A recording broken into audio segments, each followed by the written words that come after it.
Assalamualaikum warahmatullahi wabarakatuh. Ketemu lagi bersama saya di channel Nahalatun. Nah, pada kesempatan kali ini saya akan sharing sedikit tentang apa saja hal-hal yang harus dipahami oleh seorang pilot pemula. Oke, tanpa panjang lebar, tanpa basa-basi, langsung saja kita ke video pembahasannya. Check it out. Yang pertama, pandangan. Nah, bagi pilot pemula, saya sarankan tidak melepaskan pandangannya terhadap drone-nya ketika mengudara. Jika kalian melepaskan pandangan kalian dari drone, ini akan menjadi suatu hal yang sangat keliru ya. Kenapa? Karena ketika saat mengudara tidak menutup kemungkinan drone kalian akan mengalami yang namanya crash ya. Entah itu tertabrak burung atau kena layangan, menabrak bangunan atau pohon, ataupun kegagalan sistem ya, sistemnya error ya, namanya juga buatan manusia. Nah, ini bisa saja terjadi. Tentu kalian tidak ingin terjadi pada drone kalian kan. Maka dari itu alangkah baiknya kalian tidak melepaskan pandangan kalian dari drone ya. Ketika sesuatu terjadi pada drone kalian saat mengudara, kalian dapat bertindak dengan cepat. Nah, itu tujuan utamanya. Nah, saran saya alangkah baiknya kalau kalian ingin mengambil footage yang bagus dengan tetap fokus pada display, kalian membawa co-pilot. Tugasnya kalian memberikan ke dia untuk terus mengamati pergerakan drone. Walaupun pada keadaan tertentu drone sudah tidak dapat dilihat karena berada di jarak yang sangat jauh. Mata sudah tidak mampu menjangkau.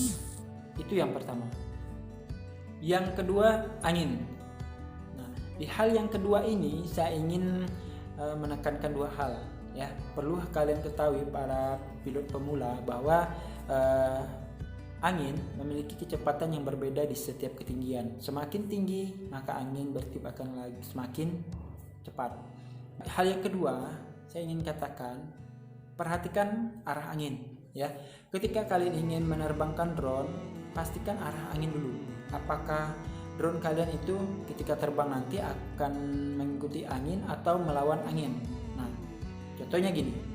Ketika kalian menerbangkan drone, kalian ketahui bahwa drone kalian itu terbang mengikuti arah angin. Nah, kalian harus berjaga-jaga, jangan terlalu kalian menikmati penerbangan kalian, pengambilan footage kalian. Karena apa?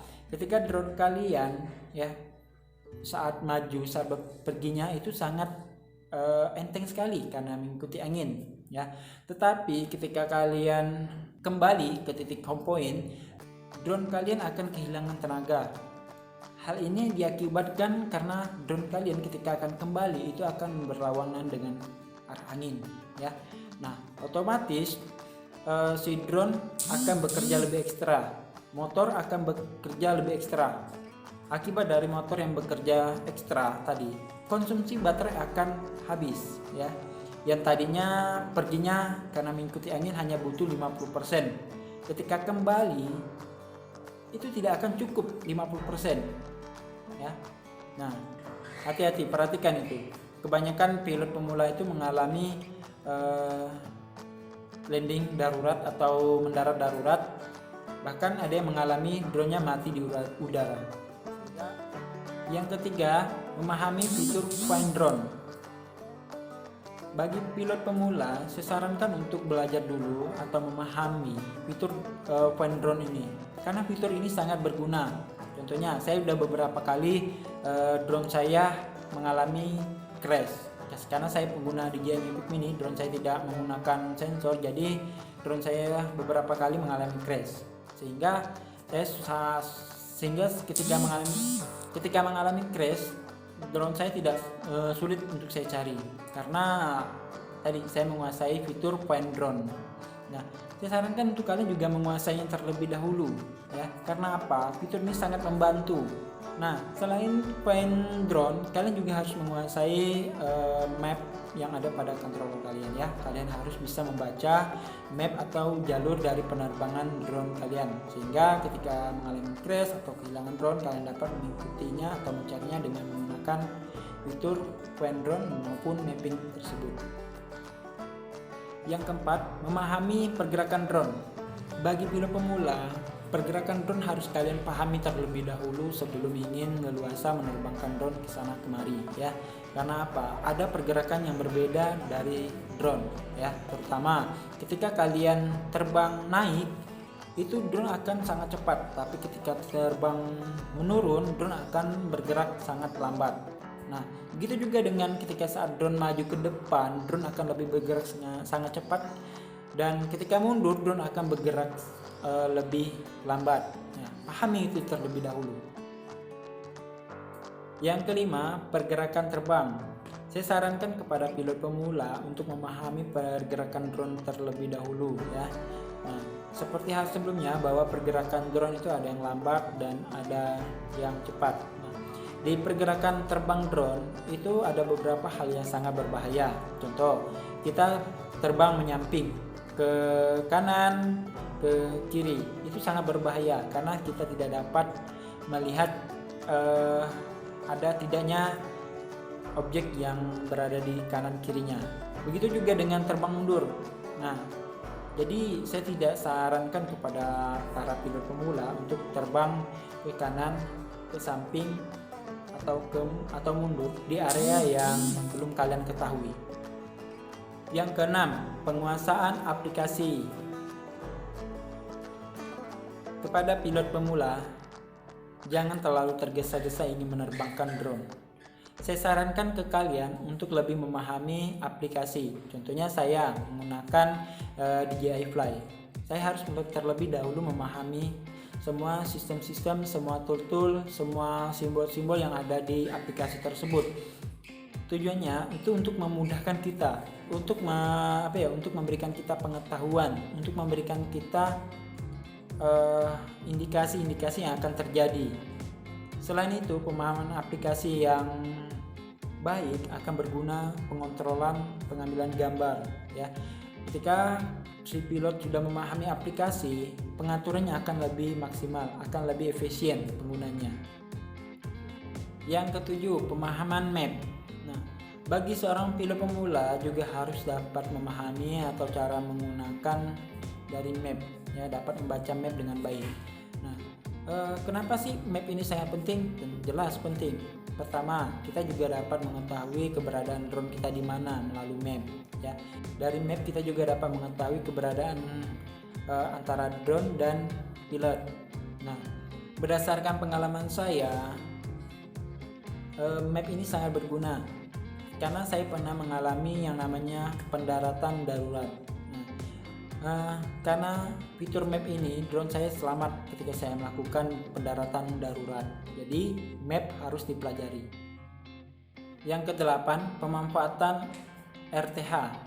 RTH atau Return to Home itu merupakan suatu fitur yang umum, yaitu sebuah fitur penyelamatan untuk drone kita, di mana fitur ini mewajibkan drone untuk kembali ke titik home point. Nah, seorang pilot pemula saya sarankan juga harus dapat menguasai fitur ini. Ya, karena apa? Fitur ini sangat memberikan keamanan bagi kalian ketika lost signal, kalian tidak perlu khawatir karena drone kalian akan kembali ke titik home point atau titik awal. Nah, tetapi kalian juga harus dapat mengatur berapa ketinggiannya. Ya, karena ketika drone mengalami RTH tidak menutup kemungkinan bahwa si drone akan mengalami crash, entah itu menabrak objek, pohon, bangunan, maupun kabel. Maka dari itu, seorang pilot pemula harus dapat menguasai, dapat mengatur, men-set dengan baik RTH-nya ketika berada di area yang tidak kalian ketahui ya. Yang kesembilan, baterai. Seorang pilot pemula jangan terlalu bersemangat ya bermain drone atau ketika menerbangkan drone sehingga melupakan persentase atau sisa baterai ya. Saya memiliki teman pernah mengalami crash karena saking asiknya bermain drone dia melupakan persentase baterai, dan akhirnya ia juga mengalami pendaratan darurat karena drone yang diterbangkannya baterainya tidak cukup untuk terbang kembali ke home point. Yang ke-10, pahami dampak suhu pada drone, baik itu suhu tinggi maupun suhu rendah. Saya sarankan ketika menerbangkan drone untuk tidak menerbangkan terlalu lama. Misalnya cukuplah menghabiskan satu baterai, jangan baterai habis lanjut lagi terbang, ganti baterai lanjut lagi terbang. Jangan seperti itu ya, karena saya takutnya ketika suhu tinggi drone sistemnya akan mengalami error ya. Walaupun saya tidak pernah mengalami hal tersebut, tapi ketika saya menghabiskan satu baterai, saya merasakan drone saya sangat panas. Nah, kebiasaan saya tidak langsung terbang lagi, saya akan menunggu dulu suhunya mendingin ya. Karena drone yang saya gunakan ini tidak memiliki fan, jadi saya khawatir dengan suhu yang tinggi akan memiliki masalah pada sistemnya nanti. Terlepas dari saya, mungkin drone teman-teman yang memiliki fan mungkin aman-aman saja, tapi alangkah baiknya kalian untuk tetap menjaga suhunya. Habiskan baterai satu, lalu istirahatkan sebentar, lalu barulah terbangkan kembali. Oke, itulah beberapa hal yang harus dipahami oleh seorang pilot pemula. Kurang lebihnya saya mohon maaf, dan mungkin para penonton mungkin ada tambahan lain yang harus dipahami seorang pilot pemula. Boleh sampaikan, mungkin menjadi ilmu atau tambahan bagi saya. Silakan ketikkan tambahan kalian di kolom komentar masalah hal-hal apa lagi yang belum saya sampaikan untuk para pilot pemula. Oke, terima kasih telah nonton video saya. Sampai jumpa lagi di video selanjutnya. Assalamualaikum warahmatullahi wabarakatuh. Oke,